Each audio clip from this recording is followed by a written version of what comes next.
Hi friends, आज आपण माईन लोणचे हे रेसिपी पाहणार आहोत। पूर्ण रेसिपी डिस्क्रिप्शन बॉक्समध्ये दिली आहे, तेथे जाऊन तुम्ही पाहू शकता। त्यासाठी आपण अर्धा किलो माईन घेतले, स्वच्छ धुवून पुसून कोरडे करून घेतले आहेत। आपल्या आरोग्यासाठी खूप चांगले आहेत माईन। ज्यांना बीपी, शुगर आणि किडनीचा त्रास आहे त्यांच्यासाठी तर औषधच आहे। अशा प्रकारे आपण चाकूने त्याची साल काढून घेणार आहोत आणि तुकडे बारीक करून घेणार आहोत। त्यासाठी मसाला बनवला आहे। जिरे, धणे, बडीशेप आणि हे बघा हळद टाकून छान मिक्स करून घेतले। हे सर्व साहित्य आपण टाकून मिक्स माईन लोणचं पाहिलं आहे।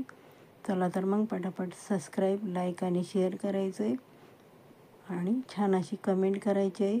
स्वस्त राहा, मस्त राहा आणि माझा व्हिडिओ पूर्ण पाहिल्याबद्दल सर्वांचे मनापासून खूप खूप धन्यवाद।